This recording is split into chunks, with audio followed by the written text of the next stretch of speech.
Hello friends, welcome back to my own channel investorpreneur. जैसा कि आपको ये जो शो हो रहा है ये चार्ट पैटर्न ये लगा हुआ है बैंक निफ्टी का। बैंक निफ्टी के अंदर आज हमने किस किस तरीके से ट्रेड किया और क्या सिनेरियो रहा उस पर हम बात करेंगे। आज डेट है 10 जनवरी, ठीक है, 2023। तो आज क्या चला सबको पता है। क्या चला, पुट ऑप्शन चलने के पीछे क्या वजह थी, सारी चीज़ें आज हम डिस्कस करेंगे और आने वाले टाइम पे मार्केट क्या बिहेव करेगा वो डिस्कस करेंगे। ये एक लेवल है, सबसे मेजर लेवल यही वाला था 42,350। 42,350 के नीचे जैसे ही मार्केट आएगा पुट ऑप्शन चलेगा। मैंने अपने जो भी मेंबर्स हैं मैंने सबको इन्फॉर्म किया था पुट ऑप्शन के लिए, ठीक है, आप जाकर चेक कर सकते हो।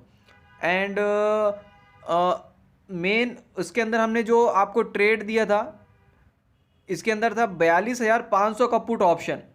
42,000 का 500 का पुट ऑप्शन जो था हमारा समवेयर अराउंड, मैंने इसको बाइंग के लिए क्या दिया था, हमारा बाइंग के लिए था 400 रुपये का था प्राइस, और 300 का एसएल, 500 का टारगेट, 600 का टारगेट। और क्यों इस तरीके से चला मार्केट एज पर प्राइस एक्शन। देखो यहाँ से जैसे ही मैंने जो ट्रेंड लाइन ड्रॉ की है 42,350, ये नीचे की तरफ वाली, तो वहाँ से ही मार्केट लगातार गिरा। अब मेन रीज़न हम समझ लेते हैं कल के लिए। कॉल राइटिंग हैवी है, ठीक है, कॉल राइटिंग बहुत ज़्यादा है, मार्केट नीचे की तरफ जा सकता है। यूएस मार्केट भी डाउन चल रहा है अभी, ठीक है। अभी के टाइम पे मैं बात करूं, करंट टाइम पे, मॉर्निंग पे हो सकता है पॉजिटिव हो जाए, वो अलग बात है। अभी डाउन ट्रेंड पे ही है, तो हमारे लिए क्या है, अभी भी हमारा डाउन ट्रेंड पे ही है मार्केट में, ठीक है। अब हम देख लेते हैं निफ्टी को। निफ्टी कैसा बिहेव किया, लगभग लगभग सेम। देखो यहाँ पे जो निफ्टी के अंदर ये 18,000 का जो लेवल था ब्रेक करा, ब्रेक करने के बाद कितना प्रॉपर तरीके से उसने रीटेस्ट किया, ऊपर फिर टच किया, फिर देन नीचे की तरफ मूव किया। अब हम यहाँ पे अगर हम ध्यान से देखेंगे कि निफ्टी के अंदर 17,900 का जो लेवल था ये हमारे लिए लास्ट टाइम पे थोड़ा सा बहुत ज़्यादा क्रिटिकल लेवल था। वहाँ पे हमने क्या देखा था, समझा था कि अगर उसके ऊपर जाता है तो हम सी पे हम काम कर रहे थे, और नीचे अगर मूव कर रहा था तो हम पुट में आ रहे थे। देखो मार्केट लगातार गिरता नहीं है, थोड़ा सा रिट्रेस करेगा, ऊपर आएगा, फिर गिरेगा, ठीक है। तो ये मार्केट का बिहेव है। तो हमको अगर थोड़ा बहुत भी ऊपर की तरफ मूव करता है तो ऐसा नहीं कि हम सारी चीज़ों को कैप्चर करने के लिए कॉल ऑप्शन में भी काम करें, कॉल और पुट में भी काम करें, ऐसा पॉसिबल बहुत कम हो पाता है, ठीक है। अभी हम देख लेते हैं मार्केट का डेली टाइम फ्रेम में क्या है। वन डे का चार्ट मैंने लगाया, देखिए किस तरीके से पैटर्न बना रहा है। इसके अंदर क्या बन रहा है, हायर लो हायर लो, ठीक है। देखिए हायर हाई के बाद अभी हायर लो पे ये आ चुका है मार्केट। अगर मैं यहाँ से देखना चाहूँ तो ये हमें किस तरीके से दिखेगा, उससे पहले हमारे डब्लू पैटर्न भी बन सकता है अगर ये मार्केट यहाँ से ऊपर गया। लेकिन अभी क्या दिख रहा है हमें, एक डबल टॉप पैटर्न दिख रहा है, ठीक है। हेड एंड शोल्डर की तरह यहाँ पे हमें बिहेव दिख रहा है मार्केट का जो पैटर्न है। ये ब्रेक होता है नीचे की तरफ, ठीक है। अगर मैं निफ्टी की बात करूँ, अगर यहाँ से ब्रेक होता है तो बहुत गिरेगा।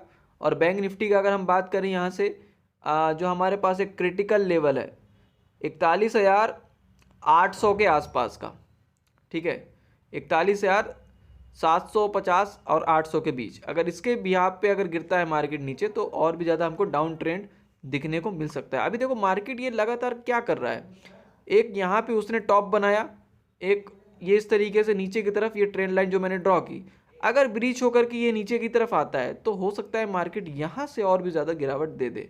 फिर हमारे पास क्या रहेगा सपोर्ट के लिए, हालांकि इतना बड़ा एरिया खाली है लेकिन ये भी है हमारा सपोर्ट, ठीक है। तो यहाँ से हाई प्रोबेबिलिटी है कि मार्केट के अंदर कोई अच्छी न्यूज़ आती है तो सस्टेन रहेगा। कल के लिए पूरी तरीके से अगर मैं बात करूँ तो निगेटिविटी यही है मार्केट के लिए कि मार्केट जो जिस तरीके से उसने ये कैंडल बनाया है वन डे चार्ट फ्रेम पे, तो हमारे लिए थोड़ा सा दिक्कत करेगा। अभी हम देख लेते हैं कुछ स्टॉक्स को। स्टॉक्स में अगर हमने जो चलते हुए जो स्टॉक देखा वो था टाटा मोटर्स। टाटा मोटर्स के अंदर अच्छी तेज़ी और भी आ सकती है, याद रखिएगा। ऐसा नहीं है कि आज वो इतना अच्छा परफॉर्म किया तो कल नहीं चलेगा, ऐसा कुछ नहीं है। आप देखेंगे टाटा मोटर्स के अंदर क्या बढ़िया तरीके से इसके अंदर बाइंग आई है, ठीक है। अगर हम नीचे की तरफ देखें तो हमारे पास बहुत कम चांसेस है नीचे की तरफ, क्योंकि स्टॉप लॉस छोटा है इसमें, और टारगेट हमारे पास बहुत ही ज़्यादा इसके लिए लंबा हो सकता है अगर मार्केट यहाँ से चला। देखिए कई बार ऐसा होता है कि मार्केट अगर चलता है, तेज़ रहता है, तो तो आप देखोगे कि गिरा से गिरा छोटा छोटा स्टॉक भी ऊपर भागेगा। लेकिन अगर मार्केट ही पूरा गिर जाता है, ठीक है, ज़्यादातर बड़े स्टॉक्स के अंदर गिरावट होती है, तो फिर छोटे स्टॉक, ज़्यादातर कुछ स्टॉक्स में फिर क्या होता है, उनके अंदर भी मंदी आ जाती है, ठीक है। तो अगर हम यहाँ पे मैं कुछ ट्रेंड लाइन ड्रॉ करूँ टाटा मोटर्स के अंदर, नीचे की तरफ हमारा क्या हो सकता है, यहाँ पे सपोर्ट, जो सपोर्ट कई बार टेस्ट करके मार्केट बाउंस बैक हुआ है, अगर ये यहाँ से ब्रेक करता है तो हमें गिरावट देगा, ठीक है। और अगर हम ऊपर की तरफ बात करें रेजिस्टेंस की, तो रेजिस्टेंस हमारे लिए यहाँ पे मैं ट्रेंड लाइन यहाँ पे ड्रॉ कर देता हूँ, ठीक है। ये रहा हमारा लगभग ये रहा 442 के आसपास, और नीचे 374, इसको 75 भी बोल सकते हैं, ठीक है। तो ये हमारा क्या है, एक अपर रेंज लोअर रेंज, ठीक है। तो मार्केट इसके बीच में अगर जब तक रहता है तो हम क्या कर सकते हैं, स्विंग में काम करेंगे। इसके हाई तक भी हम अपना पहला टारगेट बना सकते हैं, जहाँ पे मैंने ट्रेंड लाइन ड्रॉ की है, सिंपल, ठीक है। अब फिर से आते हैं बैंक निफ्टी पे। बैंक निफ्टी में क्या हो सकता है, आगे चल के कुछ चीज़ें बता देता हूँ जो मेन चीज़ है बैंक निफ्टी के अंदर। सो इसको हम स्टार्ट करते हैं, ये ठीक है, मैंने इसको जूम आउट कर लिया।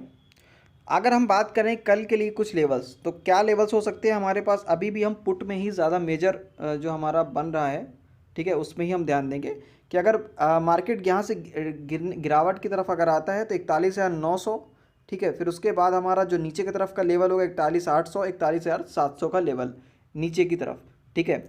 और कल के लिए कुछ हम क्या देख सकते हैं, पुट ऑप्शन। पुट ऑप्शन में आप देख सकते हैं 42,100 का पुट है। इसको आप मान के चलिए 250 से 260 के बीच में बाइंग कर सकते हैं। 220 पे आप स्टॉप लॉस अपना 220 पे आप अपना स्टॉप लॉस मेंटेन करके चल सकते हैं। पहला टारगेट होगा आपका 290, दूसरा 320 और तीसरा 360। मार्केट में आपको ओपन होते ही साथ कभी एंट्री नहीं करना है, ठीक है। अगर कल market for example up trend पे आया तो मैं अपना व्यू भी चेंज कर दूंगा, ठीक है। हम अप ट्रेंड पे आ जाएंगे, क्यों, क्योंकि ट्रेंड इज़ ऑलवेज फ्रेंड, ठीक है। ट्रेंड ही सबसे बड़ा फ्रेंड है, ठीक है।